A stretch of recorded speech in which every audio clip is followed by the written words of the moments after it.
G'day, welcome to This Is Riffin'. Today we're going to look at This Lullaby by Queens of the Stone Age.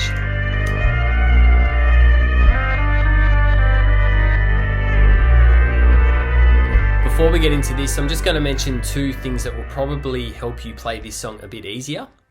The first being the style of picking that Josh actually does. And it appears from some live stuff, he's doing like a Travis style type picking, which is using your thumb and your first and second finger. And it just makes it flow a lot easier once you get the hang of it. So if you're not familiar with that, I'd encourage you to check it out. So Travis style type picking. And it's so your thumb does the bass notes while your fingers do the higher type notes.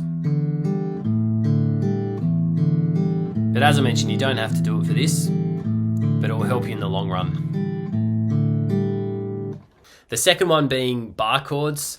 This song's based around the bar chord shape a lot. It does like an E minor at the start and then the classic bar chord up the top at the B or at the fret 7. And then there will be a power chord as well too. But again, you don't have to. It's just going to help you play it a lot easier once you get the hang of it. So I'll probably refer to that shape a bit throughout the video, like the bar chord type shape. But yeah, if that's confusing you, just go with the numbers or the tab on the screen. Once you have those things under control, the song itself is pretty straightforward to play. And there's only like 3 sections in a sense to it, being the intro, then there's the verses, and it's just the last tail end of the verses that change just a little bit. It's just played in standard tuning, E, A, D, G, B, and E.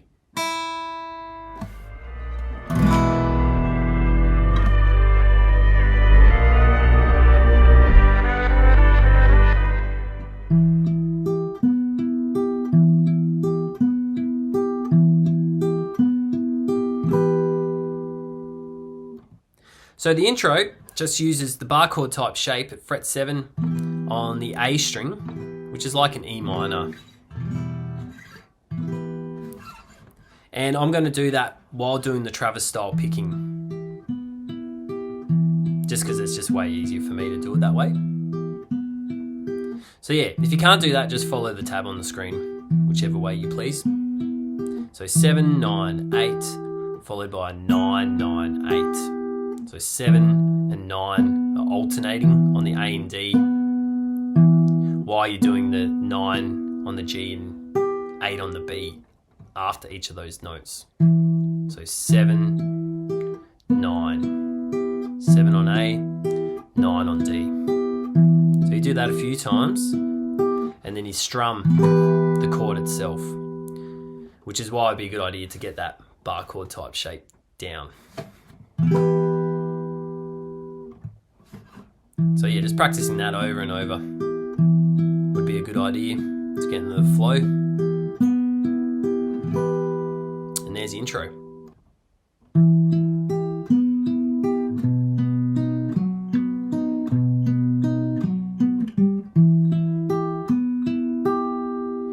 The verse then comes into play with Mark singing, and you're holding that bar chord shape again. Fret 7 on the A, so 7 on the A, 9 on the D, 7, 9, 8, 9, 9, 8. You do that just once. Take it up to 7 on the top string as a bar chord, 7 on top, 9 on the D, 8 on the G this time. And then you've got the 9 ready on the D to follow straight after that. So it's those bass notes, the 7, 9, try and lock into them. And then you'll do a 10 just to finish it off on the A, which I like to use my pinky. So I'll go from the start of that again.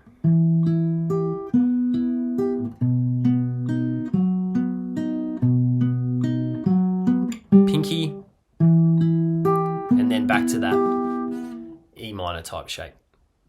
You'll then play that through once again before going to this bit.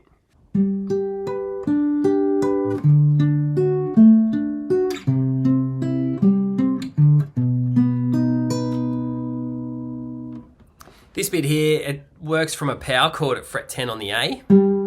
I like to bar 12, 12, 12 here with my third finger. Allows me to just do that Travis style picking again much easier.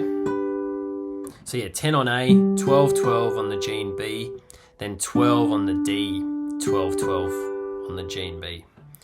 10, 12, 12, 12, 12, 12. So you just do that once, then take it up to a bar chord shape at fret 10. Just the once there too. Then drag that down to fret 8, trying to hold that shape there. Before going to 10 on top. And then bar chord shape at fret 7 on the top string. And you're picking off the notes 7, 9, 8, or frets, sorry. Then a 7 on top. So 7, 9, 8, 7 on the high E. Again, just holding that shape makes it so much easier. It's a tricky one because your first finger's got to really lock down hard on fret 7. So yeah, I'll do that section again.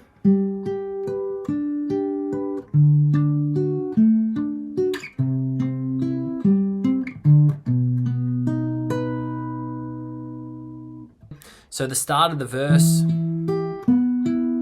you're running through the bar chord type shapes, pinky up to 10, and then you do it again, so it's twice through.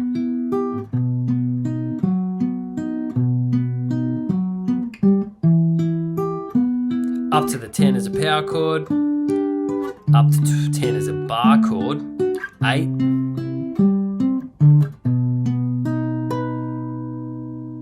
and then the high 7 on the E. We then get to the tail end section of this bit, which does a 7, 9, 8, 9, 9, 8 as that E minor type bar chord. Take it up to 7, bar chord, then a 10 at the A.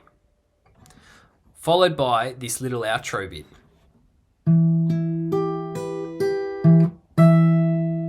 Now that bit there goes 7, 9, 8, 7 on the high E, back to the 8 on the B.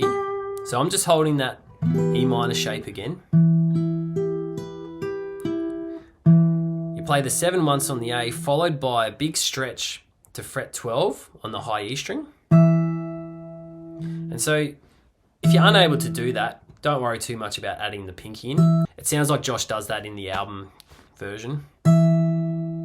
You could do an octave or just the 7. But yeah, throw that in there if you can. After you've done that, it pretty much runs through the verse exactly the same. It's just the tail end of it that's just slightly different this time.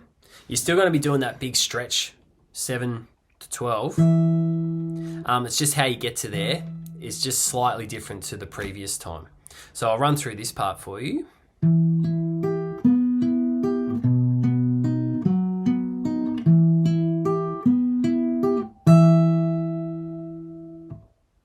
So it's the bar chord shape at 7 on the A, or the E minor type thing. Up to 7 is a bar chord.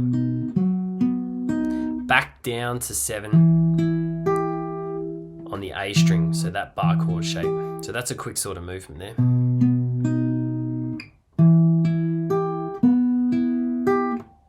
Big stretch with your pinky up to 12.